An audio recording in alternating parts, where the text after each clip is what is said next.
What's going on, everybody? Welcome to what would be round one of the Epic Edition tournament for Warlord Saga of the Storm. Unfortunately, I've already won. Unfortunately, I guess.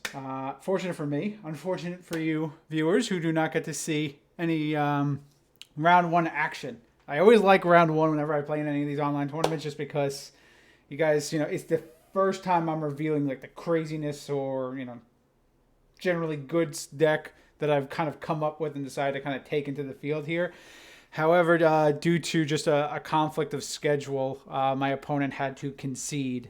We had kind of set a time to play, and then he was like, hey, I can't do that. Can we do tomorrow? I'm like, yeah, sure, no problem. Just tell me what time works for you. We set that time, and then unfortunately something came up, and he just had to take care of it, so he conceded. So again, it was my opponent was going to be Hector Cervantes, the Slayer of Terror of Ithan Spire. So I was really looking forward to that. Technically part of Warlord lore, technically a Warlord celebrity, I would say, but not many people know him. And I didn't know him until just kind of put two and two together on the name.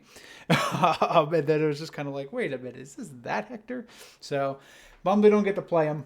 But either way, just hopefully everything's okay with him, and I'll catch him around for a funsy game one time. But till then, I figure, since I don't have really a game for you guys to, show you, what I can do instead is just kind of walk through the deck that I have built. But then on top of that, we have an announcement about a fancy little giveaway that we're going to be doing. So the announcement that I really have is that, many of you guys who have been following my channel for a while, we eventually became an affiliate for Twitch. And that means that I was able to kind of monetize. So all you guys who have been subbing, you guys have been doing awesome. Like I cannot, the word, as you see, I'm fumbling for my words. Like words can't describe the amount of support you guys have given me. And I've really appreciated that.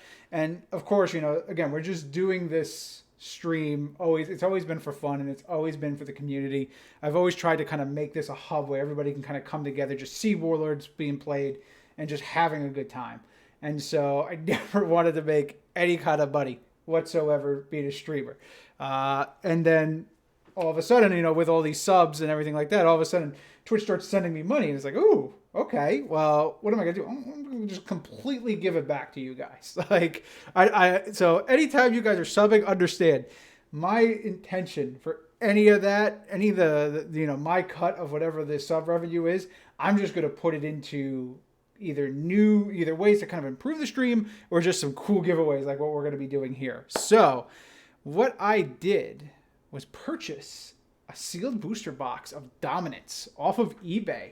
I got a pretty good price on it, and we know how that secondary market is on eBay. So I've kind of come up with an idea of give you guys a little bit of the details of how we're kind of going to give those away. I hopefully came up with a fun thing, but starting off, it's a good price just means half a leg. That is very true, Rolo. I promise you it wasn't.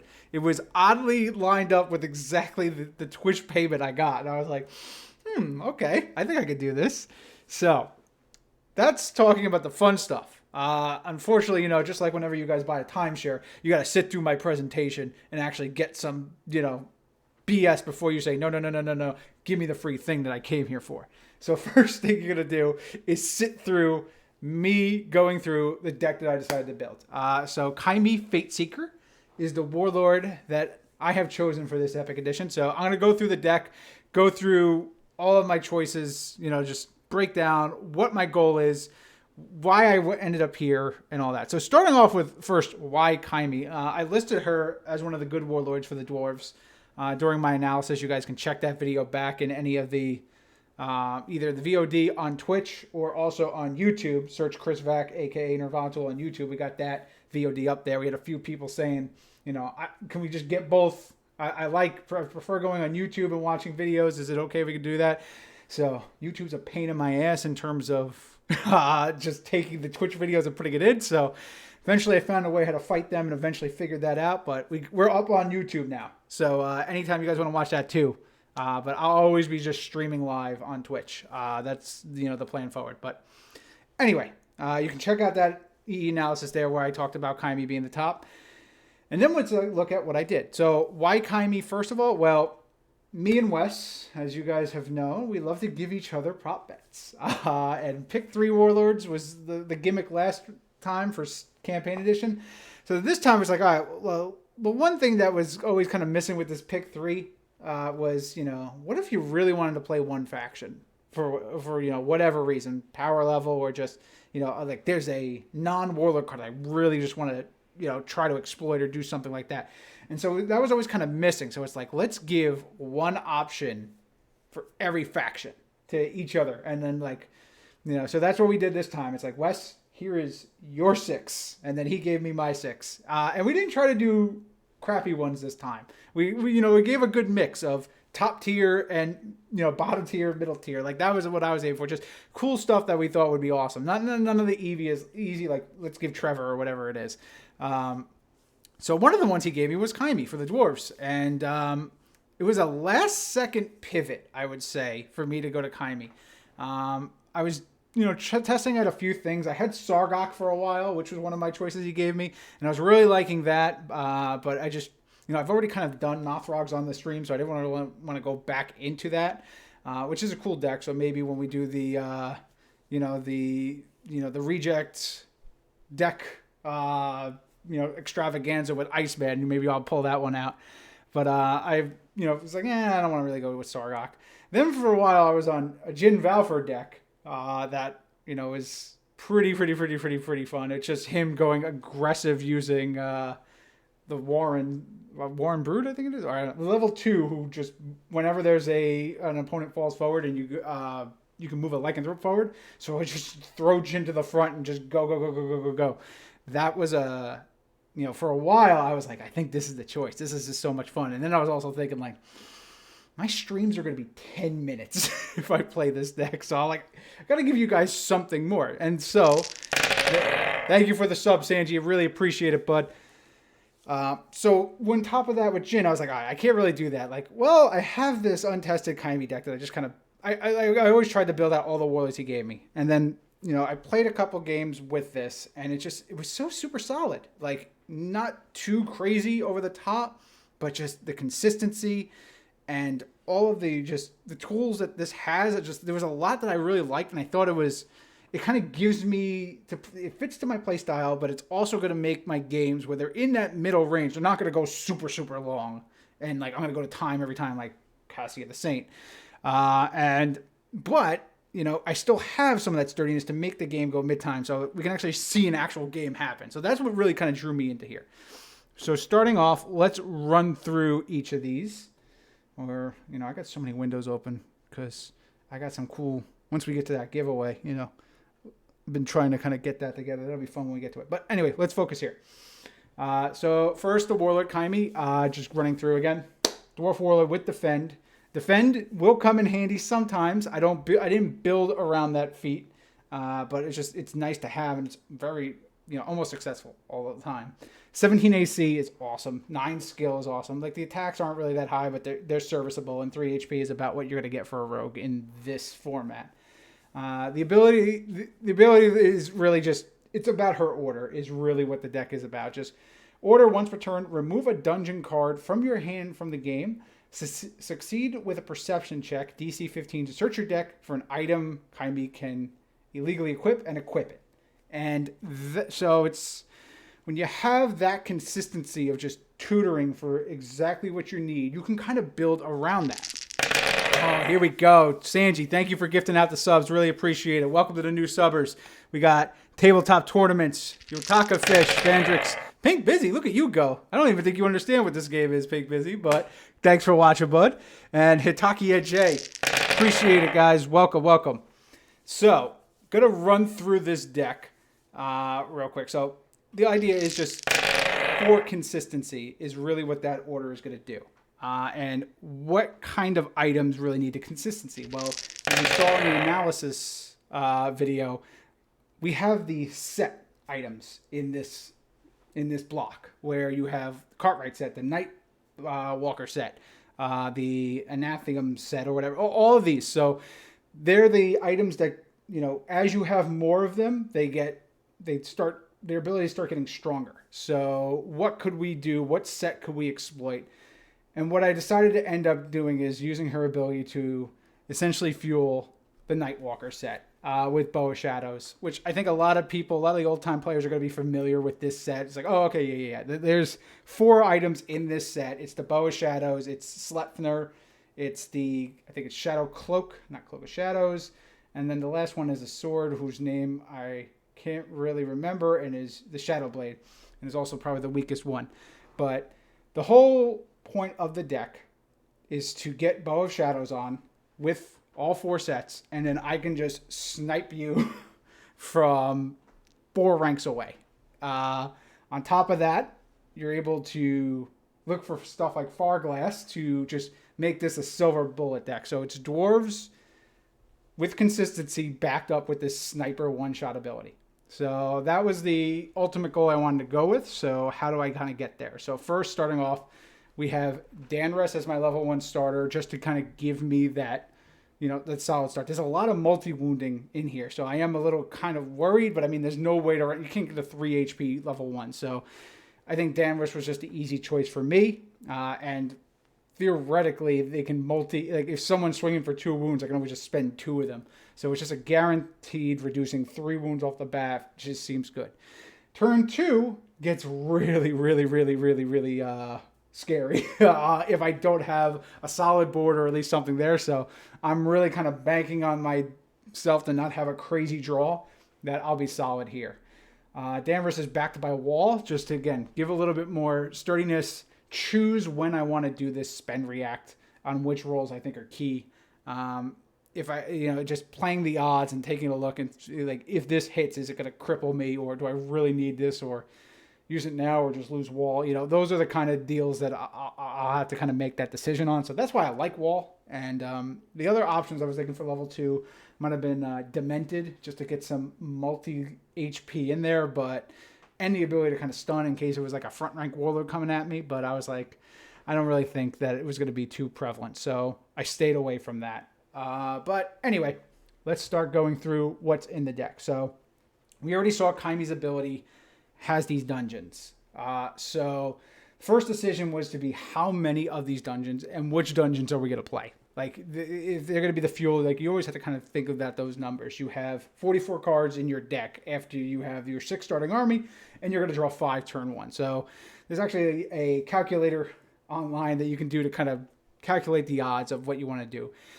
Generally speaking, if you want to make sure you have like 1 copy of it in your hand, like usually the number that I choose to go for is like 8 of it, but for here I went for 6, just because I thought this was fine. With 6, I actually have that calculation done over here, just so I knew what I can talk about. Don't worry, I'm not a math genius. I'm not just going to say it out loud, like just off the top. Oh yeah, it's this. But with 6 different dungeons and a 44 card deck after, the sample size of 5 cards, to get 1 in my opening hand, 1 or more in my opening hands, is about 54% of the time. So about every other game. And I think that's fine. So then, if I'm getting that off first turn, 2 out of the 3 games, I think I'll feel fine. And I don't necessarily need to get it off. It just kind of speeds it up if I do that. If I had gone up to 8, I would have been at like the 65 percentage. So like that would have been, it's one of those like, do I think that extra 11% is really worth it? And I was like, I couldn't really find the slots to cut. So I was like, 6 is what I'm going with.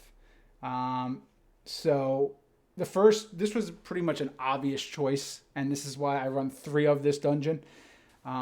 Blackthorn's Quarters, it gives you the 3 charges and the ability to have all your rogues do a DC 15 to search for an item whose level is equal to twice that rogue's level, and then add it to your hand, and then remove a charge. The opponent can do that too, so you have to kind of play it strategically, and it's a challenge rating 10, so your opponent can spend 10 levels worth. Thanks for this sub, Dragonbane. I really appreciate it, bud.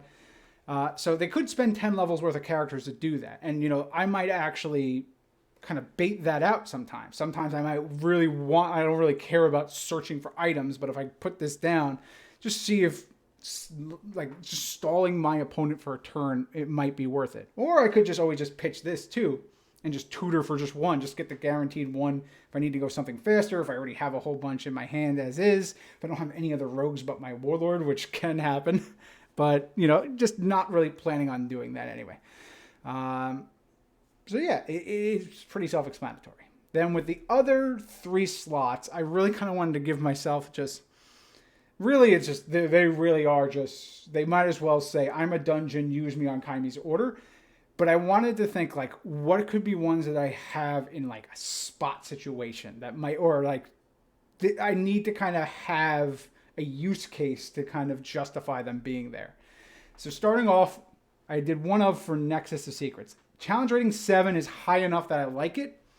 All players play with their hands revealed and have +1 hand size. I will almost never really put this into play, but the idea is there might be a situation, and then just the justification I gave it, where I just need to see what's in my opponent's hand. If I see what they're packing, I see what they're holding, then I know for sure, like, do they have rescue? That could be a big thing. Are they going to stop my bow with Shadow Shot? Sometimes I just need to know that. Jedi Master Sand, thank you for the sub, man. I really appreciate it.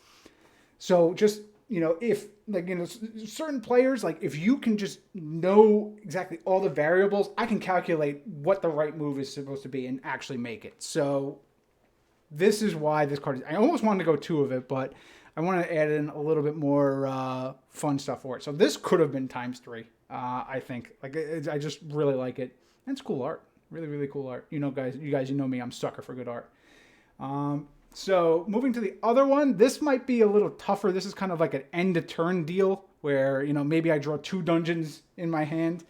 And then, like, just I can dump this if it's going to be a blitz deck that's coming at me and I just really want to slow them down. Scenario's complex, challenge rating 5. Players may not ready more than 3 characters during the ready phase. So if you're going to swarm and rush me, this might, be a good way to crowd control you. I usually don't care if my character's ready. It's just Kaimi. Or, just even though maybe I'll ready Kaimi in walls. And then everybody else can just stay spent. They're just HP. Or they kind of come in, they do their thing, and that's really it. So I saw that, there could be a situation where I do this, but not as much as Nexus of Secret, I think. But still, it's worth it. And then the last is the Shattered Spire. Challenge rating 8. 8 is really what I like because, again, that's a high level for them to kind of just stop it. But characters have a penalty to attack, AC, and skill equal to their level. If I'm a Bow with Shadows deck, this just basically says Warlords have a penalty to their AC equal to their level. And sure, that means I might fail marksmanship with Kaimi, but sometimes I just need to be able to hit them. And, if my marksmanship bonus is going to be like +17 already, whatever. Okay, I'll go down to like, a +11 or +12 and just let's see if I can just roll that to get the marksmanship off just to make sure I can actually hit the target that I need to kill. So for that reason, I thought of this. And just, general cavalry decks. If I was going to see a whole bunch of that, I'd just drop this down and make them have to deal with all my dwarves. But most likely this is getting pitched too. So those are the dungeons. Then I think I want to go to characters next. So I'm going to skip down. I didn't go 25 characters mainly because, and I will note just this one, I did run 3 Figurine of Trickery, which is essentially a character. I ran that because I do have 1 Nodwick in here. And that way I can always just recur characters if need be. But the Rogue Trickery is really good. 16 AC, level 4 Rogue, 2 HP. And the ability to protect an adjacent character is huge. This is one of the better figurines. So just noting that, but going right to characters who for some reason will not let me scroll. Okay, so starting off, we'll go down to the bottom and up. So I have a cheeky one of Arla Favorsight. Is the only level 2 in the deck. Everything else is 3 up. And that was mainly one of the reasons, like, let me get a 2 just in case. And her ability to just give me the ability to have an attack bonus is something that comes into play when we get to the items. And I'll get back into that. Or just the ability if Kaimi has to go up to the front and start doing some work, let's just have at it. Next we have Fleshstone Gargoyle. Now this is one that probably didn't see a lot of play back in the day. So a lot of people might not remember it, but just reading it, I was like, this card is exactly perfect for the deck that I have going on in terms of the actual items and everything. So Flesh, he's an assassin, which is a great trait to have. I don't abuse it, but Gargoyle, Stealth, +6. So Stealth is huge. The ability to just cancel an ability, cancel a strike that's going at him once per turn will come in handy. 16 AC is really good. He's got one big strike. 7 skill is huge. Of course, he doesn't have 3 HP. 2 HP, it's fine. So he's not a 1 HP thing. So 2 HP in Stealth potentially means he can be a pain to get rid of. His Daybreak ability basically lets me just put him into play in the opposing front rank. And then that means he can Stealth 4 times a turn and then just sit there. But the spend order, target an opposing character within 1 rank. The target must succeed with a Fortitude save, DC 10 plus his skill, or become stunned. So this gives me a lot of control options. If I'm going to put him in the opposing front rank, if I draw him turn 1 and then just kind of sit him there, he keeps these fighter warlords or any front rank character really keeps them honest. I can just spend him to most likely just knock them off. A DC 17 is nothing to scoff at all. So front rank fighters, they're gonna hate this guy. Front rank fighters, they'll hate this guy. Find out how. But he also, but the fact that he's a rogue means he can get a lot of the items that I also have on here, and that was what I wanted to do. I wanted to run a lot of, dwarven rogues. There aren't a lot of them, but the ones I have, or the ones I was able to have access to, all seem to work out. So I like that. The other rogue that I really have is a mercenary, but I didn't really necessarily need I really didn't need this guy to be a dwarf. Just his stats alone and his abilities are huge. So Wander Wretch, he's got 2 strikes, 5/5. He's planner at 4 AC, +4 skills, a little on the low side, but that's fine. He's got stealth +3, so again, more protection, innate protection, and the fact that he's just planner is also protection itself. 3 HP is huge. Order twice per turn, succeed with a stealth check, DC 20, to spend a lower level character within 1 rank. So if I ever need to take an action to just kind of slow the game down while I'm building stuff up, this could be huge. It's just locking down at level 3 or lower. But yeah, I think this guy's pretty self-explanatory, so I don't need to spend too much time on here. Again, he's level 4, so he can equip a lot of the items that I have that we'll get to in a bit. Olive Arc the Quiet, I said on my analysis, this is an obligatory X1, and on top of that, he gains the class and faction I choose. So I can make him a rogue and have him using the Blackthorn's Quarters, which is very nice, because if he fails and takes a wound, I don't care. He's got 2, and then I'll eventually use his ability later on. So this guy, awesome. Absolutely awesome. Antilus is also another rogue. Gets the same classes as my Warlord, another epic hero. So 3 HP, 6 skill, 8 attack is really good. Again, they say astral, but it's really planner. We all know that. Once per game, attach a level 1 or 2 non-classless action card from your hand to Antilus. While attached, Antilus may perform the action once per turn as if from your hand. So, why do I have that? Well, the only action in my deck is a one of clearing the mark. Target an item in play up to twice this rogue's level. On your next order, skip that and instead remove the item from the game. So if I have the one clearing the mark in my hand, I can either just use it if I really need it, or, which has happened more commonly than you think, drawing these 2 together, attach clearing the mark to Antilus, and once per turn I'm removing an item. So I have that out against an Uber deck. Because my win condition, it's really hard to get like +20 or whatever it is. So I'm not going to normally do that. Clearing the mark will kind of give me the time to try and do that. So Antilus and that. Denali Sagebound is just absolutely insanely good. Target a dwarf in the 1 rank. Remove an item from the 5 that you reveal. And then that target gets +1, +1, +1, +1, +1. Making Kaimi level 6 makes it easier for any of the items I need to equip. Just gives me another skill, another HP. I miss Rouse in your deck. I did look at that, but Rouse's ability to enter play after turn 1, it was just kind of like, I don't know if I want to play around this. It's just kind of like, no, what? Screw it. I'll just cut him. I just won't even bother with it. So chose the bear. That's why I didn't run Rouse. I should have though, but I did not. So Denali again gives me +1 level and +1 HP, which is huge. Just makes things easier. And it's just a one-shot deal. Once I get this off once, I really don't need to do it again. She then becomes 16 AC, 2 HP. So Prince Alric is another just dwarven staple. Just if you guys remember back when we were covering Saga, Temperus was able to have a lot of mileage out of his Sanguinel deck with Freya. Freya being able to just prevent his ranks.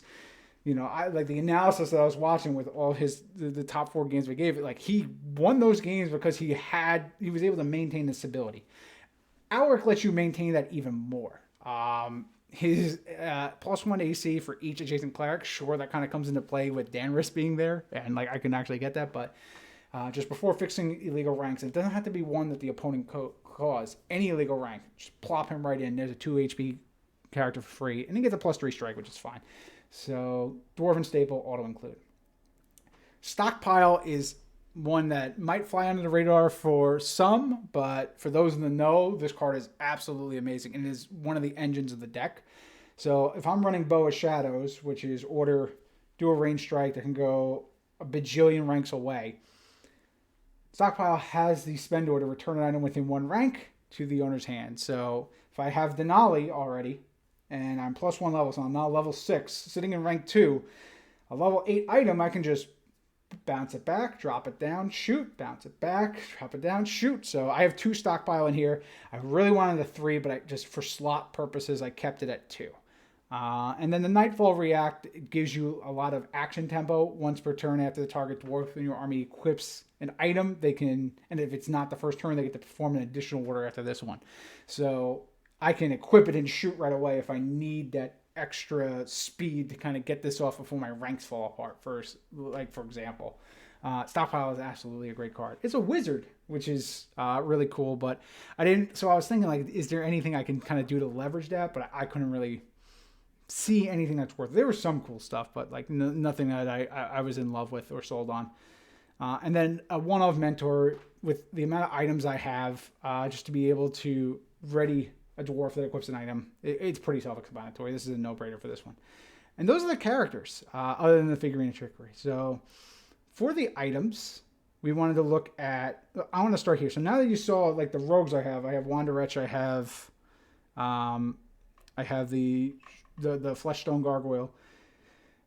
I wanted to give Open Contract as another way to just kind of control the board from so far away. And if not, I can put one on Kaimi and I can put one on any of the other level 4s. Open Contract, after enter play, you name a class, and then spend order. That character who has Open Contract equipped does a melee strike within 3 ranks. And if I hit, they don't take any wounds, they just stun. This could absolutely lock someone out. So with Arla and Open Contract on Kaimi, I can just almost ensure that as long as I hit with that, they're just stunned. This card could get very, very, very disgusting. If I had Trespass, you could also do like a Trespass Open Contract deck with just triple If You Still Breathe and just snipe them from far, far, far away with like Knife After Dark. But I didn't really, like, again, Kaimi's not an assassin, so I wouldn't do that style of deck here. But he could have, but I was like, this card is just too good not to do. And I remember just the days of Epic, like just doing dirty, dirty things with this one. Other items, the obligatory one of Fortune's Helm. Probably could have went more, but I was just like, most of the time I'm drawing Fortune's Helm, I'm like, I wish this was like something more impactful. This is the security blanket to make sure I pass all those checks I need to, especially marksmanship if need be mostly. But you'd be surprised how many times Kaimi fails that DC 15. And if I have this in opening hand, that means I don't fail the DC 15 unless I roll 1, which I will. We'll see. Sleipnir is one of the, other than Bow Shadows, we have Sleipnir as the Nightwalker set. This is the Steed. Lets you spend a Nightwalker set to move forward or backward 1 rank, and then it has an order to target a character within 1 rank to have them lose attack equal to each Nightwalker set I have. So if I have 4 on there, they're getting -8. You probably won't use that ability. The ability to just move up and move back is really what the strength is for this card. Once you have all 4, you can just really run to the front, shoot, go even further if you need to be. Like if you're playing against Alisara and she's just running back there just to hide behind all these dragons, you can get her because you can just run up there safely, do that, and then run away from the dragons if you need be. So this card is absolutely money. I ran 3 of it just to make sure that I get it and have that flexibility to move back and forth. And if not, my other rogues can just dump this on too. The Shadow Blade is another Nightwalker set. The rogues melee and range strikes ignore AC bonuses from armor. So range strikes, it works with the Bow of Shadows, which is huge. And melee strikes, if I need to start open contracting them, gives 2 attack, that's fine.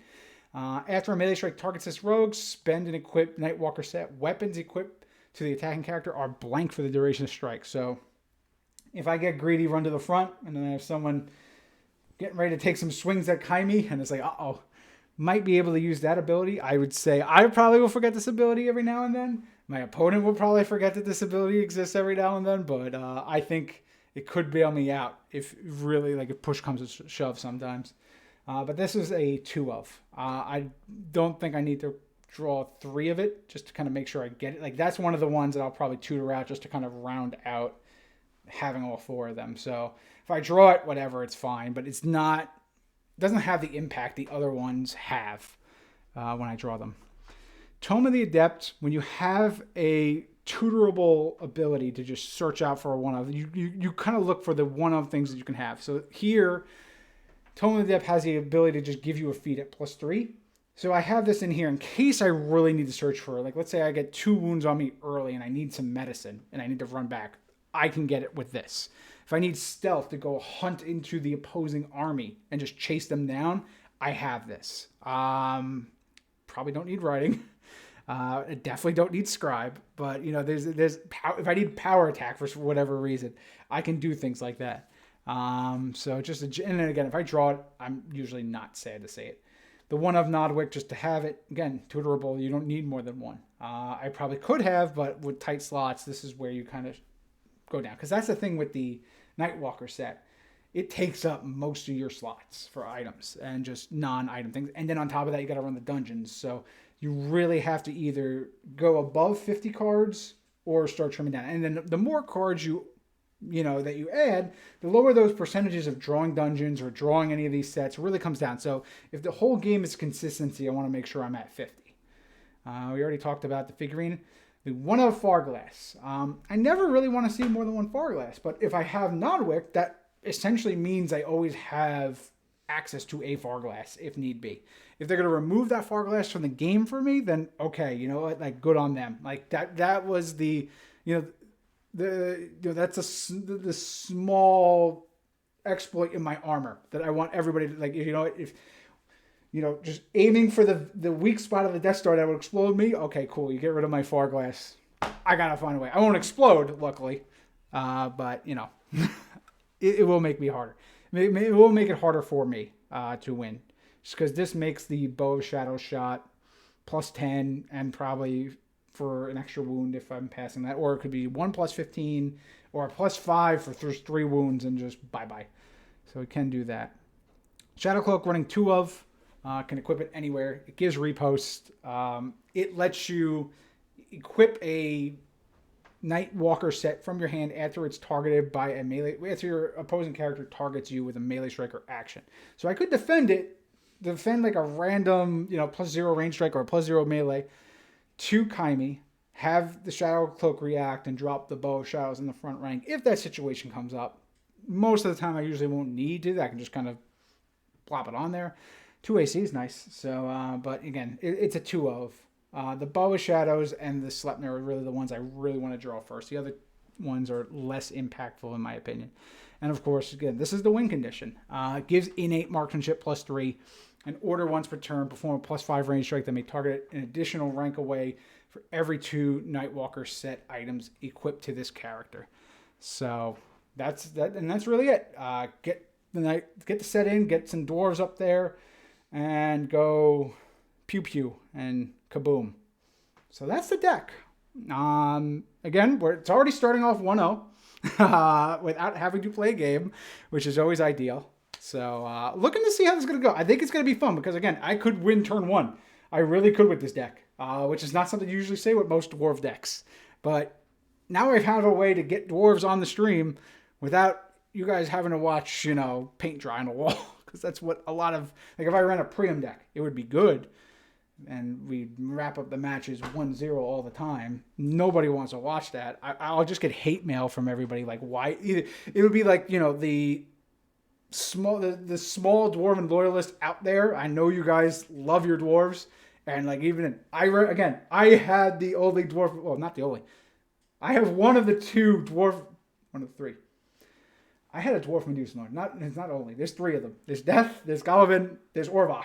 And I made it because the dwarves never got any respect. And I'm like, I want to give the dwarves some respect. And I want to make him fast for that reason. So I really like that. So I always have a soft spot for the dwarves. And Kaimi is kind of, fits into that soft spot too. And she's just a cool character in general. So yeah, we're going to see how this goes. And now that you guys have sat through the presentation for, your Disney suites and everything like that, we can talk about the giveaway. So, first things first, I'll show you. Look at this. We got a nice little camera up here on the little side, showing off the booster box of dominance that we have on top of that nice little Gen Con mat that we got back in 2019. I couldn't see for a second. So, I actually also have been tooling around with some nice little Twitch things. So look at this I got Nightbot going now, but just to give, Nightbot is not giveaway, because that's why I spelled giveaway wrong. Hey, how about that? You guys go exclamation point giveaway into the chat. It'll tell you all the details of what we're going to do for this stream. So I was able to get this box pretty good price. And, I was thinking, like, do I do an unboxing video? Is like that what everybody kind of wants to see? Because it's just like, all right, let's just turn it into content. Like, and people, the idea of opening packs is what we all miss for Warlord. Digital cards is great because we can play with each other. But to have the ability to, just open up the packs and like see the cards come out one by one and just see what rare we pull, it's like, just something really cool that I wanted to kind of, bring it to you guys as best we can. So what we're going to do is every time I stream, we're going to select one viewer to crack a pack. So I'm going to open up this box. We're going to pick a pack at random, and we're going to pick a random person in the chat. So if you guys want to be in for this drawing, we're going to do one right now. If you guys want to be in for the person to crack a pack, you have to just leave a comment in the chat. So anyone listening in the background away from your computer or anything like that, just type anything in there. See? Giveaway. Look at that. You don't even have to say giveaway, John Well, but that does just put more stuff in there. All you have to do is post anything in the last 5 minutes, and it makes you eligible for this. It just shows that you guys are actually active in here. And then, once anyone is active and we know it's somebody who's actually done something on the stream, we'll randomly select one of these people. But look at what I started. Yes, you did start. Anything. There you go. Birdout gets it. He knows.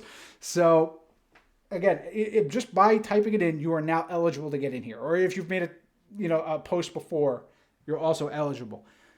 Using Nightbot's little fancy things, we'll be able to just randomly pick one person, and then that person is nominated.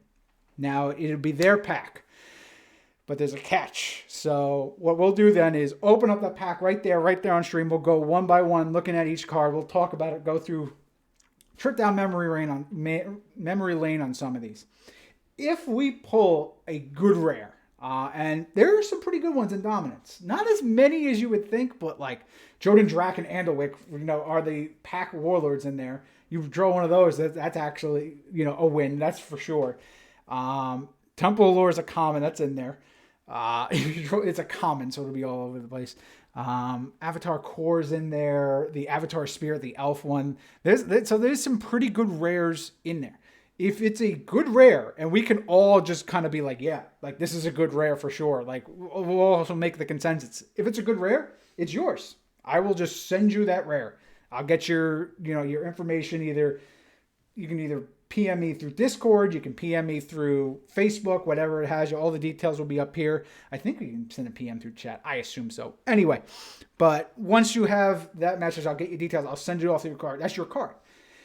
if we open up and it's a absolutely trash, it's one of the soul gems, for example, or just it's a terrible rare. And I'm going off the rare. If it's a terrible rare, your pack is a bust. We put it into the loot pile. So it'll stay here with me until we get through this entire box. And then once we get to the entire box, we're going to do one final drawing and one person will take the entire loot box. So that makes it a little bit more manageable. So I'm not sending out 48 individual mail pieces, which would be a pain. But it also makes it exciting because that pot kind of builds up and then someone hits the jackpot. Sure, you're getting those mediocre rares or whatever it is. But you'll get a lot of good commons and uncommons. Black Moss, Temple of Lore. I think Wheel of Death is an uncommon, actually. But that's a good one in there. I think it has a triangle in there. But either way, I still remember pulling Jordan. Hey, you might pull a Jordan now. So with that, bear with me. We're going to make sure we don't explode Twitch right now as I test out my new fancy little giveaway software. So let me just check some things. So currently we only have, looks like 4 people in here. You guys better start saying more time. Yeah, that command ain't going to work, Rolo. So right now, again, we're going to make this last call. If you guys want to be in for the giveaway, this is your last chance. Just type anything in the chat. You tell me I'm an idiot. You can say, oh, cool, I'm in. But if not, I'm going to roll this off.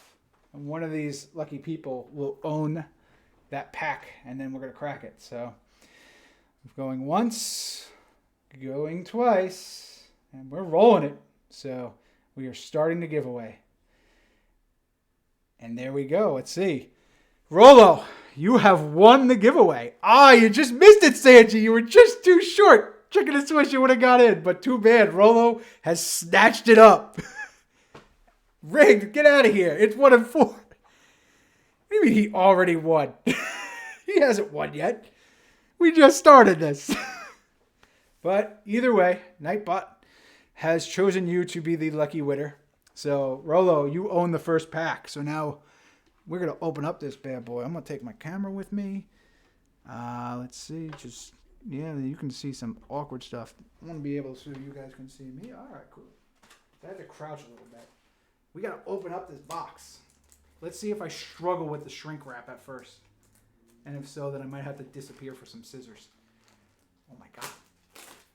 It's like 15-year-old shrink wrap. It's pretty strong still. Here we go. We got it open. So watch it just be full of like just rocks.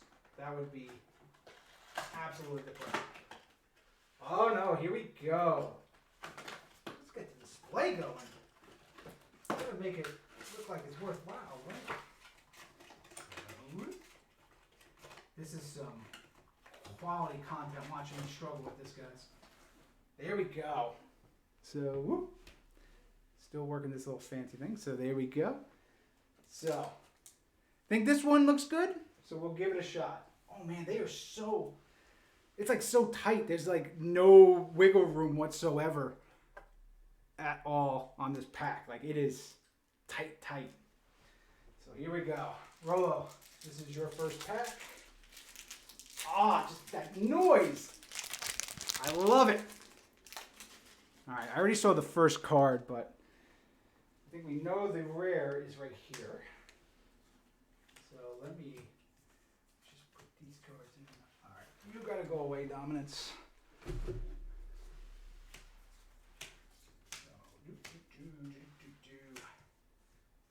so we got these cards. This is the rare, just making sure it's off.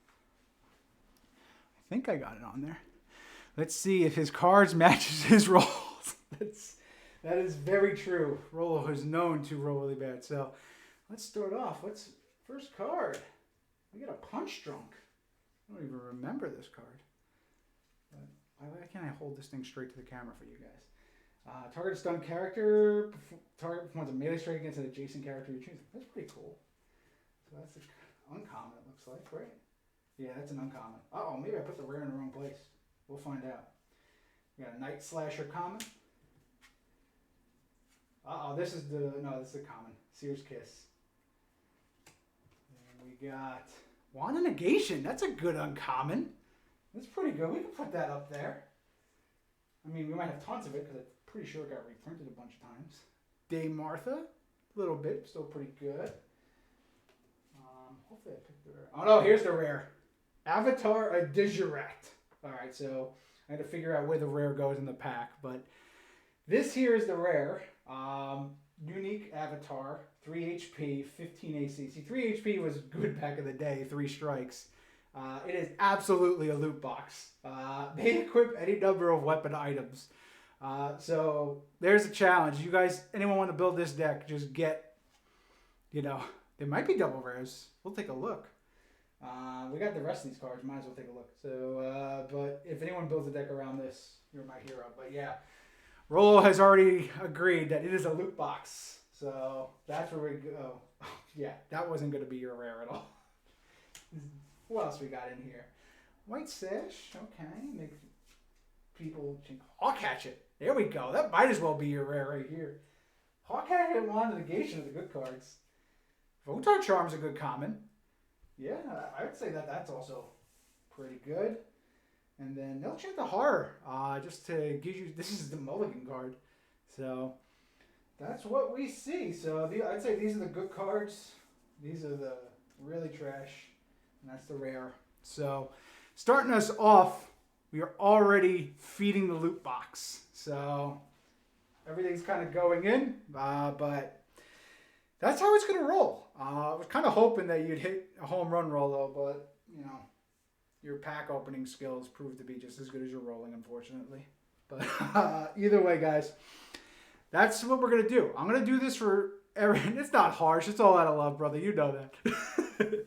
But this is what we're gonna do. Every stream, I might start it off like this way. Or I'll probably end it for my games. And probably just as we get the player guest on here, it might be a little pain in the ass for them to be like, yo, hold up, wait, before we start playing, let me crack this pack, So we might do something like that. But, either way, I think this will go good. This is kind of the idea I was hoping to do, because I wanted to turn this into a giveaway, but I also want to turn it into some kind of engaging content for you guys. So let's see, what time is it? 6:37. I can do one more pack. Do we want to do one more giveaway, guys? What do you guys think? You got to actually type in the chat, though, if you want to be in the giveaway. As you can see, we now know it works. So, as you can see, double or nothing. There we go. So, Ro, I don't know if we can have you win again. If you win again, they might riot. But, guys, post something in there right now if you want to be eligible in. And then we'll give out another pack. Just if we're going to start off this giveaway, let's start it off right? So, Sanji can get his chance now if he actually gets it and shows it. So, come on. Who wants to own this next pack? This could be a foil Andalwick in here. Foil Jordan Drac. If someone rips a foil Jordan Drac, I think we're sending that insured and, overnight. There we go. Yeah, as I slack off from work. Come on, it's Sunday. Nobody's eating out. Get out of here, Sanji. Shout out to Batello. There you go. Jersey City. Anyone go over there. Foil Drac is what I am looking for. There you go. Alright, so you guys have you're all in there. Oh, look at that. It automatically DQs you, Rollo. So you can't win again. But either way, I think that'll be good then, because then we give other people a chance. So, last call. Going once. Going twice. We're going to roll it, baby. Let's see who we got. Burnout. You are won it. See? It's also still rigged. Very rigged. Sorry, Johnny Woe and Sanjiton, who we're probably going to start yelling. Womp womp. But do better than me, Burnout. We shall see. It's not really a high bar to leap over there, bud. But let's see what we got. So I'll keep that there just so we know. Here we go. Cracking the pack. So I think we now have to figure out where the rare went. So I can see the uncommon is the first card I see. So let me just... Okay. All right, so I know what it is. It goes uncommon, uncommon, uncommon, rare, and then these are the commons. So we can do it like that. Now I've gotten the hang of this, guys. See, this is why we do multiple on the first stream. You guys are here for it, and yeah, Hawkhatcher was your rare. That's a very good card. It absolutely is. So starting with the commons, we can go quick through there. We got Glass Dagger, Lear Irregulars, not the best kind of Lear, Double-Bladed Sword, solid weapon, the Words of Woe, Shadow Fiend, which doesn't really do much, Dance of Death, that just has an awesome name, and a Bad Deverinian. So those are the commons, nothing to really write home about, so no Temple of Lures. All right, here we go, Burnout. We're getting to the bigger ones. So, Ambush Before the Battle is a uncommon. Name a faction card. Choose another player. The chosen player must reveal his or her hand. Select one character of the named faction from their hand and shuffle it back into their deck. That is a very random ability. I really would not remember that. Hendrik the Mirage. Pretty good. Dev. He just needed another HP is really what he needed. He only has one. I don't know how good my camera is. It's kind of blurry. My hand is really making it bad for you guys. So, autofocus. Let's go. Yeah, whatever. And then Bascarin's Children is a good uncommon if you're going to do an all monsters deck. So now we get to the rare. Let's see what we got. And we have a Kero. I think this is a good one. Kero's really good. What do you guys think? Kero's good. Yeah, I think so.